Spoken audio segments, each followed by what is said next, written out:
বাল্য বিবাহৰ পিছত এতিয়া পুনৰ আহি আছে বহু বিবাহ। বহু বিবাহক লৈ পুনৰ ৰাজ্যত হয়তো এক হাহাকাৰময় পৰিস্থিতিৰ সৃষ্টি হ'ব, কিয়নো অলপতে এই সন্দৰ্ভত সকলো ধৰণৰ যাৱতীয় ব্যৱস্থা চৰকাৰে গ্ৰহণ কৰিছে আৰু ফেব্ৰুৱাৰী মাহত এই আইন চৰকাৰে আনিব, অৰ্থাৎ বহু বিবাহ ৰোধ কৰাৰ কাৰণে, বহু বিবাহৰ ক্ষেত্ৰত তেওঁলোকে প্ৰতিবন্ধকতা সৃষ্টি কৰাৰ কাৰণে চৰকাৰে অলৰেডি আইন পাছ কৰাৰ কাৰণে যাৱতীয় পদক্ষেপ লৈছে আৰু ফেব্ৰুৱাৰী মাহত সেয়া কাৰ্যকৰী কৰা হ'ব বুলি কোৱা হৈছে। ৰাষ্ট্ৰীয় সংবাদ মাধ্যমৰ আগত অসমৰ মুখ্যমন্ত্ৰী হিমন্ত বিশ্ব শৰ্মাই সেই সন্দৰ্ভত কেতবোৰ মন্তব্য প্ৰকাশ কৰিছে। लेकिन असम में पॉलीगेमी को बैन करते हुए हम फरवरी में कानून पास कर।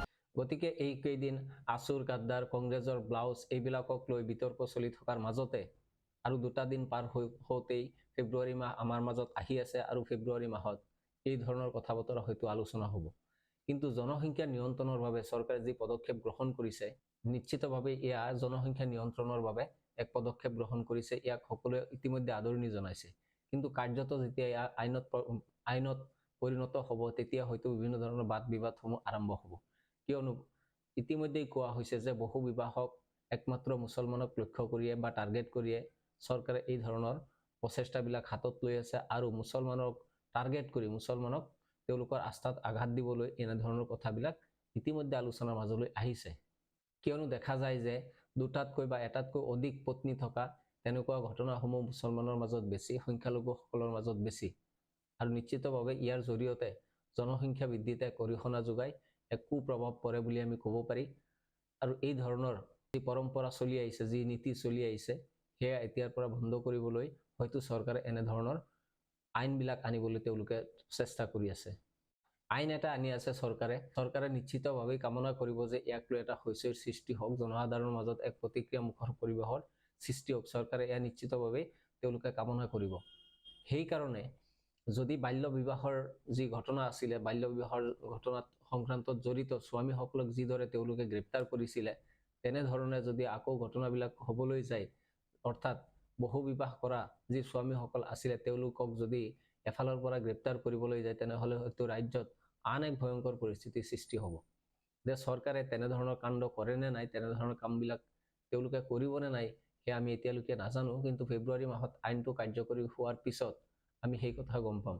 কিন্তু ইতিমধ্যে এই মুহূৰ্তত আমি এটা কথা ক'ব পাৰি যে চৰকাৰে নিশ্চিতভাৱেই জনসংখ্যা নিয়ন্ত্ৰণৰ বাবেই এই ধৰণৰ আইনসমূহ তেওঁলোকে আনি আছে, কিন্তু যেতিয়া কাৰ্যকৰী হ'ব তেতিয়া ইয়াৰ প্ৰভাৱ জনসাধাৰণৰ মাজত কেনেদৰে পৰে আৰু তাৰ কাৰ্যপ্ৰণালী কি আছে, এই আইনখনৰ ভিতৰত কি আছে, সেয়া পোহৰলৈ আহিলেহে বাকী কথাবিলাক প্ৰকাশ হ'ব, যেনে কাৰোবাক টাৰ্গেট কৰা হৈছে নে নাই আৰু কাৰোবাক উদ্দেশ্য কৰি এই আইন অনা হৈছে নে নাই, তেনেধৰণৰ কথাবিলাক আহিব। কাৰণ আমি দেখিছোঁ বিজেপি চৰকাৰে যি ধৰণৰ আইন বা নিয়ম কানুনবিলাক তেওঁলোকে বনায়, প্ৰত্যেকৰ আঁৰতে ৰাজনৈতিক উদ্দেশ্য থাকে আৰু ইয়াৰ আঁৰতে নিশ্চিতভাৱে ৰাজনৈতিক উদ্দেশ্য থাকিবই, তাত সন্দেহ নাই। এই নহওক, ফেব্ৰুৱাৰীত যিহেতু আইনখন আহিব, গতিকে আইনখন আহিলেহে আমি বাকী কথাবিলাক গম পাম বা ইয়াৰ বাকী প্ৰসংগবিলাক যি আছে সেইবিলাক পোহৰলৈ আহিব।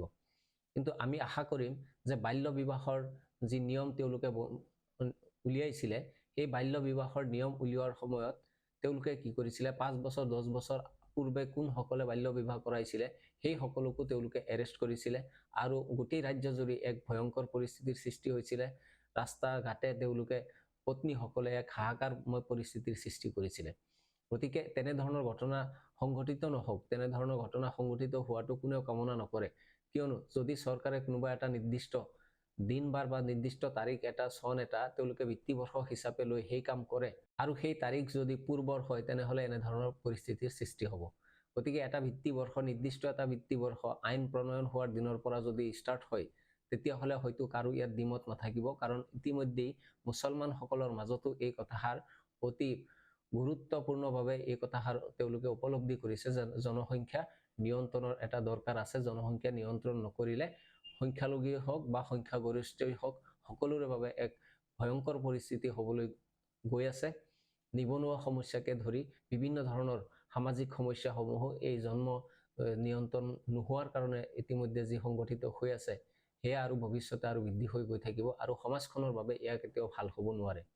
সেয়ে এই বহু চৰ্চিত আইনখনৰ বাবে বা এই গুৰুত্বপূৰ্ণ প্ৰসংগটোৰ বাবে আমি ফেব্ৰুৱাৰীলৈ অপেক্ষা কৰিব লাগিব আৰু ফেব্ৰুৱাৰী মাহত আইনখনে কি বাৰ্তা কঢ়িয়াই আনে, আইনখনত কি ধৰণৰ বিধান থাকে, সেই কথাবিলাক ফেব্ৰুৱাৰী মাহতহে ক'ব পৰা যাব।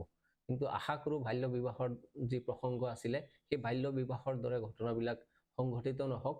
নতুন আইন আহিব, নতুন ভিত্তিবৰ্ষ বা এটা নিৰ্দিষ্ট ভিত্তিবৰ্ষ হওক, যাৰ জৰিয়তে সমাজৰ কোনো শ্ৰেণীৰ মাজত যাতে কোনো ধৰণৰ বেয়া প্ৰভাৱ নপৰে, কোনো শ্ৰেণী যাতে ইয়াৰ পৰা ক্ষতিগ্ৰস্ত নহয়। কাৰণ অতীতক আমি সলনি কৰিব নোৱাৰি, যি অতীত গুচি গ'ল তাক আমি কেতিয়াও সলনি কৰিব নোৱাৰি, কিন্তু অতীতৰ পৰা আমি শিক্ষা ল'ব পাৰি। যিসকলৰ মাজত জনসংখ্যা বৃদ্ধিৰ প্ৰৱণতাটো বেছি, সেইসকলে এতিয়াৰ পৰা এই কথাবিলাকত গুৰুত্ব দিবলৈ আৰম্ভ কৰিছে। তেওঁলোকৰ মাজত শিক্ষা দীক্ষাৰ প্ৰভাৱটো এতিয়া বৃদ্ধি পাইছে, আৰু এনে এখন আইনে যদি এটা ভাল বাৰ্তা দিয়ে তেনেহলে হয়তো তেওঁলোকৰ মাজতো এক ইতিবাচক প্ৰভাৱ পৰিব, এটা ইতিবাচকভাৱে তেওঁলোকে ল'বলৈ বাধ্য হ'ব।